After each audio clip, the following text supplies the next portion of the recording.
What's up, guys? It's your boy, Lane Sensei, Joe Sensei, the best content producer, teacher, and spiritual guide you've ever seen on YouTube.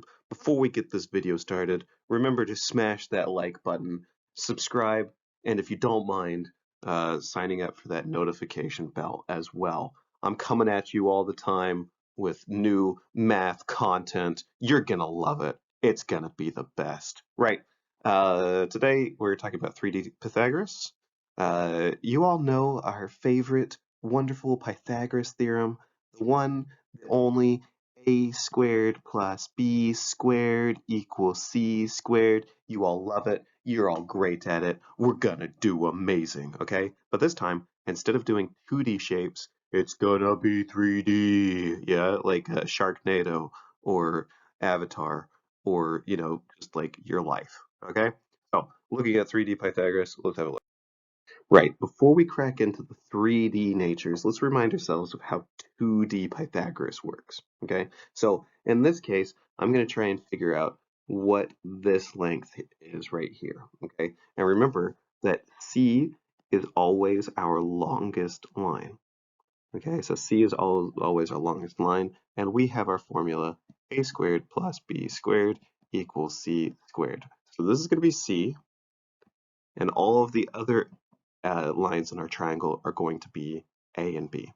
So it doesn't matter which one we use in this case, because it's a square, all of the sides are going to be the same. So we've got 5 and 5. So we will put that into our equation. 5 squared plus 5 squared equals c squared. And when we get the square root of 50, we are going to come out with 7.07 centimeters to 2 decimal places equals C. And I'm just modeling the behavior I want to see from you. Yeah? Make sure that you have both your unit and the amount that you've rounded it to. Okay? So both of those things together are really important in these situations. Okay, that's a revision of what we've done before. But what are we talking about when we say 3D Pythagoras? Obviously, we've only got a two-dimensional shape here, so what does it mean when we say 3D? Well, obviously, a 3D shape, in this case, is going to be a cube. So we've got a cube, and this time we want to find out how to get from this point here, yeah, to this point here. And to do that, we have to go through the center of this cube. We have to go through the center of this cube, right? It's kind of hard to see, but if I want to find the length of that, what pathways can I go to get there? Well, the shortest pathway, fewest numbers of steps I can take is 3, no matter what I do. So if I start going this way, I get 1 step, 2 steps, and 3 steps. So that's a 3-step process. And if I switch colors here to say a orange, if I want to go in a different direction, I could go 1, 2, 3. So no matter what, I am always using 3 different lines to get to that place. Yeah, the fewest I can do it in is 3. So when we're using 3D objects, oftentimes we have to use a slightly different formula. Okay, we have to use a slightly different formula, and that new formula is going to be written in the form a squared plus b squared plus c squared equals d squared. Okay, and in this case, this c being the longest no longer makes sense. Okay, so C is the longest when we are using just the regular 2D Pythagoras, but in this case, E is through the center. Through. How do you spell through? Through the center. Okay, it's going to be exactly the same thing here. It's going to be exactly the same thing. All we're doing is we're finding our different lines and then we're substituting it in to this equation. Okay, so let's have a look. In a cube, all sides are exactly the same length. So when we've got 5 centimeters on this side, we know that all of them are going to be 5 centimeters. Okay, so I'm going to take my 5 centimeter number and I'm going to substitute it in. 5 squared plus 5 squared plus 5 squared is equal to d squared. Okay? And then we're going to work this out. 25 plus 25 plus 25 equals d squared. 75 equals d squared. The square root of 75 is equal to d, and the square root of the square root of 75 is equal to 8.66 centimeters to 2 decimal places.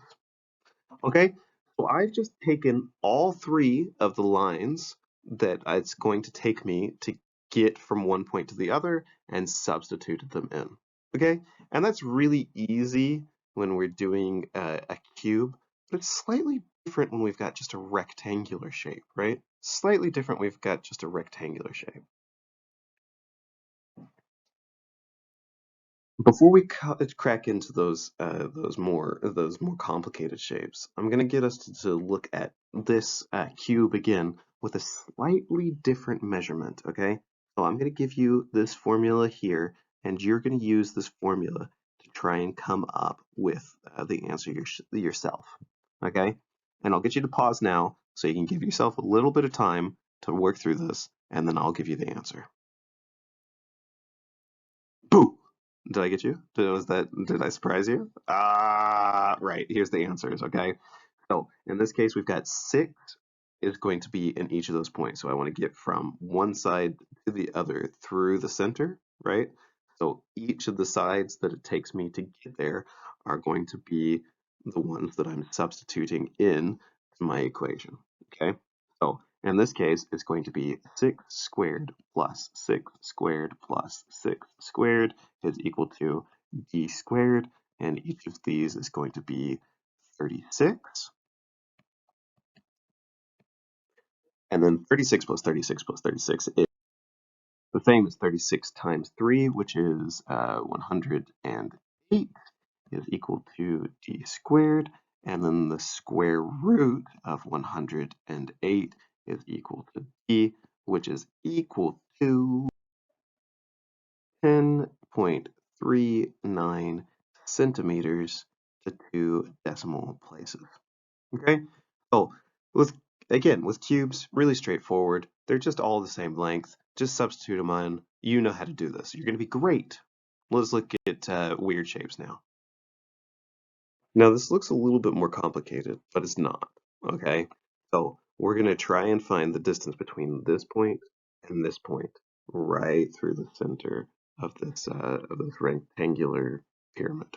Okay, uh, so we want to figure it out, and we're using the formula a squared plus b squared plus c squared equals d squared. Now, one thing that Millie is absolutely going to raise her hand and ask me is, oh, does it matter which one is A and which one is B and which one is C, Joe Sensei? Which one?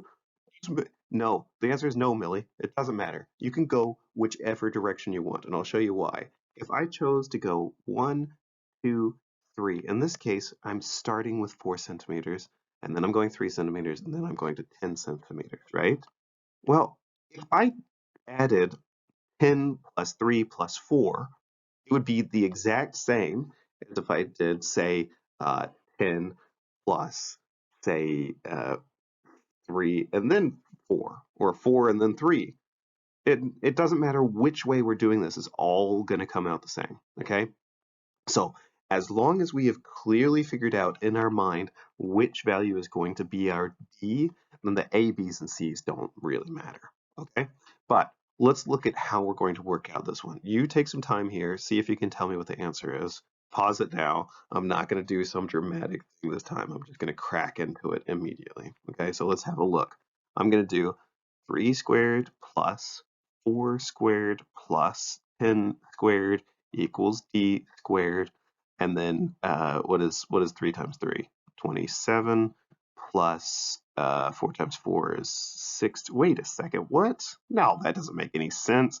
9 plus 16 plus 100 equals d squared. And then what have we got? 125 is equal to d squared, and then the square root of 125 is equal to e, and the square root of 125 is 11.18 centimeters to 2 decimal places equals d. Right, so it's exactly the same as what we've been doing. There's no difference except that we've just decided that we're going to add in one more number to this process. Okay? That's all that's changing. Now, this is all the information that you need to do today's task, so go ahead and do it. I'm going to create another video. It's going to be linked in here as well. You do not need to watch it. Okay? If you don't want to, don't watch it. There's a few of you, though, that are going to be curious about why this works. You're gonna be curious about why we've come up with a slightly different equation. Okay? And for those people, if you want to, you can do that other thing. And it'll be fun. Lee and Tasman and whatever. If it's interesting to you, do it. If you don't want to do it, don't do it. Yeah? You don't have to do extra work. Just do the work that you're assigned. Okay? Right. Before we go, though, just want to do a big shout out to our sponsor, NordVPN, for all of your, I don't know, black market activities. If you want a secure network, then go to NordVPN. They're probably secure. You probably don't have to worry about the FBI tracking you. Yeah, but thanks to our sponsors. Right, there's the YouTube joke done. Have fun, do your work, watch another video if you want to.